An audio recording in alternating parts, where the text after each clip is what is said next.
Hello everyone, welcome to the pre-secure for the 4th October 2024। तो अभी हम लोग करने वाले हैं प्री सिक्योर के 5 MCQ based on the current affairs करने वाले हैं। ठीक है, चलिए लेट्स स्टार्ट।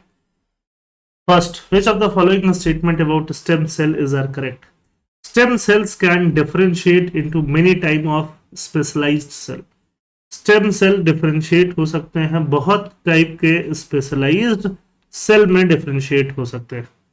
ठीक है, बिल्कुल सही बात है। All cells in the body have the ability to generate new cell type, गलत बात है। Stem cell serve as a repair system for the body, सही बात है।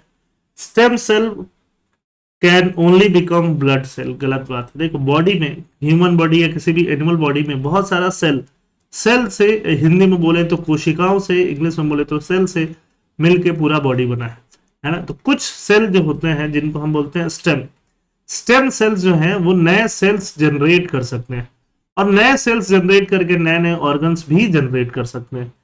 ठीक है, जैसे कि आपने मूवीज में बहुत देखा होगा कि हमें बोन मैरो चाहिए, तो बोन मैरो से एक्सट्रैक्ट होने वाला जो सेल है वो एक स्टेम सेल होता है। उसके अलावा और भी ब्रेन का कुछ पार्ट और भी अलग अलग बॉडी के पार्ट से जनरेट होने वाले सेल हैं जो स्टेम सेल है, जो स्टेम से अलग अलग ऑर्गन्स भी बना सकता है। तो इसमें फोर्थ गलत है, सेकंड गलत है, 1 और 3 जो है वो सही है। फर्स्ट का आंसर इज बी, 1 और 3। ठीक, देखो स्टेम सेल क्या बन सकता है। स्टेम सेल से कार्डियक सेल्स बन सकते हैं, फैट सेल्स बन सकते हैं, रेड ब्लड सेल्स, सब कुछ बन सकता है। ठीक है, स्टेम सेल्स किसको बोलते हैं? स्टेम सेल्स एम्ब्रायो से भी डिराइव्ड होता है। एम्ब्रायो जब पेट में होता है एक वुमेन के, वहां से भी डिराइव होता है। एडल्ट स्टेम सेल भी होते हैं जो हमारे टिश्यूज में होते हैं, बोन मैरो में होता है, फैट में होता है, वहां से भी स्टेम सेल डिराइव होता है।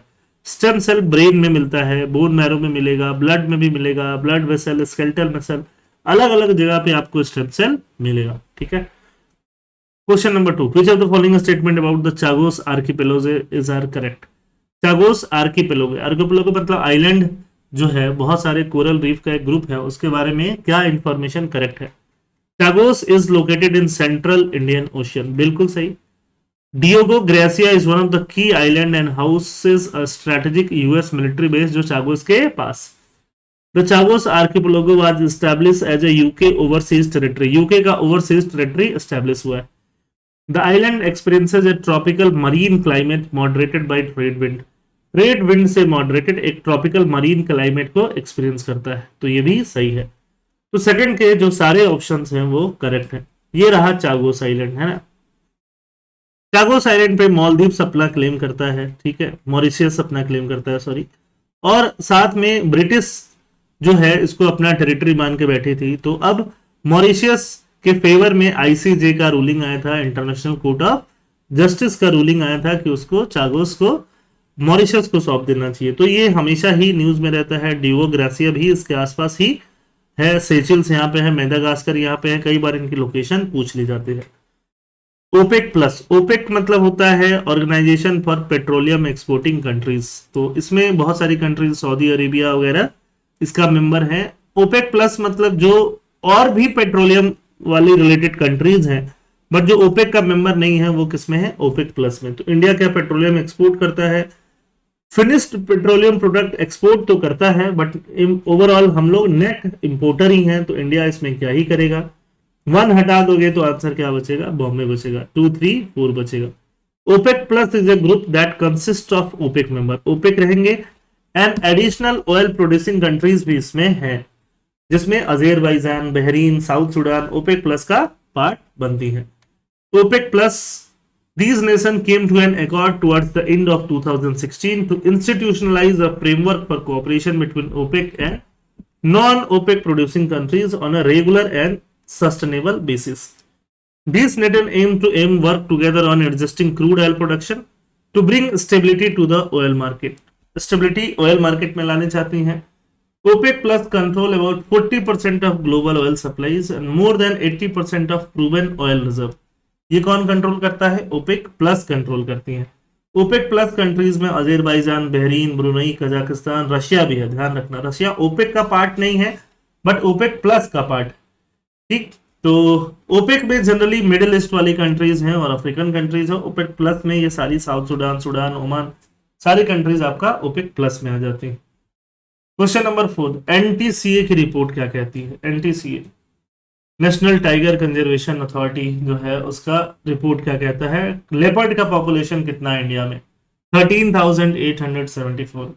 क्या लेपर्ड का पॉपुलेशन लास्ट 120 टू 200 ईयर्स में डिक्रीज हुआ है? बिल्कुल, 75 टू 90% डिक्रीज है। तो दोनों ही स्टेटमेंट सही है।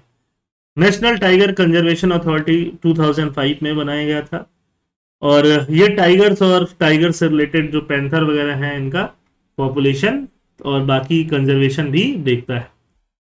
ठीक है। और लेपर्ड के बारे में आपको IUCN लिस्ट पता होनी चाहिए जो वल्नरेबल है।